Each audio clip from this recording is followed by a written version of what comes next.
النهارده يا جماعه جالي اوردر اترددت كتير قوي اصوره ولا مصورهوش. ليه بقى؟ لان العروسه دي ذكيه جدا جدا لدرجه اللي هي اخدت العروض اللي انا ما بحبش ان العميل يركز عليها قوي، لانها حرفيا عروض خساره لينا، احنا مش كسبانين منها اي حاجه. فما بالكم بقى ان هي مش بس اخدت العروض دي، هي كمان اخدت شحن مجاني. فاللي هو يا جماعه الاوردر ده خطير، الله اكبر عليها ما شاء الله. هي عروسه من اسيوط، قالت لي اللي هي طلبت كل حاجه في جهازها خلاص، بس ناقصها الاسبلاشات، وقررت اللي هي تجيبها من عندي. طبعا يا جماعه طبعا ده احنا عندنا عروض فظيعه في قسم الاسبلاشات. من عروضنا اللي هي طلبتها يا جماعه، اول عرض اشتروا 2 وهتاخدوا التالتة هديه مجانيه. فاخدت 2 بس اند بادي، واخدت السبلاش بتاع سوسكس هديه مجانيه ما شاء الله.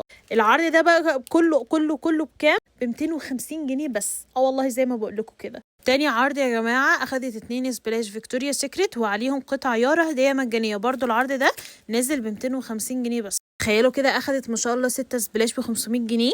وأخدت كمان العرض ده اللي هو لو اشتريتوا 3 هتاخدوا الرابعة هدية مجانية. العرض دوت نزل بإصدارين، هي طلبت الإصدار اللي فيه تيزوري وتشيز كيك وسوسكسي ويارا. خطير، وده سعره رخيص قوي. وتاني يا جماعة برضو في عرض الاسبلاشات، أخدت عرض بس اند بادي بقى اللي هو لو اشتريتوا 2 هتاخدوا التالتة هدية مجانية. يبقى هي كده واخدة ما شاء الله 5 بادي سبلاش بس اند بادي. عرض أخدت عليه هدية سوسكسي، وعرض تاني أخدت قطعة تانية بس اند بادي هدية.